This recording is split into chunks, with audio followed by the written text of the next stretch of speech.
Apo niyo te, apo niyo yun, di ba te? Di ba yung pumupunta siya rito, sumusuka yung bata kasi hindi ko na in-upload yun sa YouTube channel ko pero alam ko sa Facebook page. Sumusuka siya ng ano yun? Itim, di ba? Kaya pa nga nagwalis eh. Okay lang yun. Tapos, pero pag uwi niya dito, pag galing niya dito sa tahanan ng Panginoong Kristo, pagka uwi niya sa tahanan niyo, okay na siya. Tapos, ikaw, August 6 ka ginamot. Apo, August 6. Yung masamang spirit. Pagka uwi mo sa bahay mo, anong napakaramdam mo? Ayos na po. Ayos na. Ngayon, ikaw okay ka na. Tingnan mo sa camera, pogi ka na. Hindi ka tulad kanina, ayaw ko taga-tabla ng camera. Kanina, pawis na pawis ka. Yung anak mo siya, di ba te? Kami, init na init, baliktad. Kaya sabi sa kanya, para siyang patay. No, ngayon, may bad spirit pala sa loob ng katawan mo. Sa bundok ka daw niya nakita, hindi sa trabaho mo kasi. Kaya kita tinatanong kanina, kung saan ka nagtatrabaho kasi gusto ko malaman.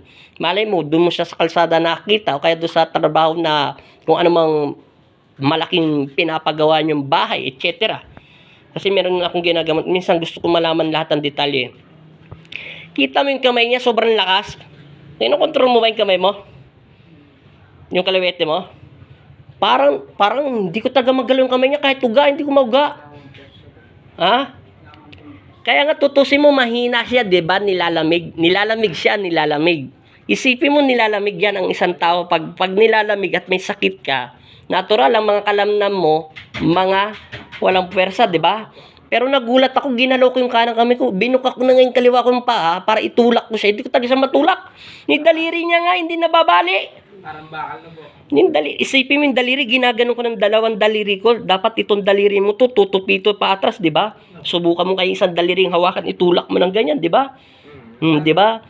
Sa kanya, hindi ko siya makontrol. Ba? Parang naka-welding yata yung bakal dito sa daliri mo. Basta't nakikita mo lang maliwanag. Yun lang. Basta maliwanag, ngayon mo lang nakakita yon. Pero ngayon, hindi ka na nilalamig. Hindi naman sakit ang balakang mo. Kaya yung video natin kanina sa Facebook page, para lang ako nakikipaglaro doon sa kalaban ko eh. Pero ibig sabihin yun, hindi ako nakikipaglaro sa kanya. Devil kasi yun eh. Kaso, ano to kasi ang anak mo eh, masyado ng, ano ba tag nito, yung masama talaga pakiramdam niya. Alam ng demonyo na gusto gisingin ang mata niya para makatakas. Kasi pag nadilat ang mata niya, makakatakas yun. Hihiwalay sa kanya. Kaya pinipilit namin ipikit. Kita mo, hindi niya alam na kinokontrol. Kahina-hina ng katawan, kalakas-lakas ng kamay. Saan ka ba nakakitang may sakit na mahina? Ay mahina, tapos malakas ang mga daliri. Ano kasi Wolverine? Natawa talaga ako. Pero salamat doon sa Panginoong Kristo te. Dahil magaling na yung apo mo. Kahit ako, naawa ko talaga doon.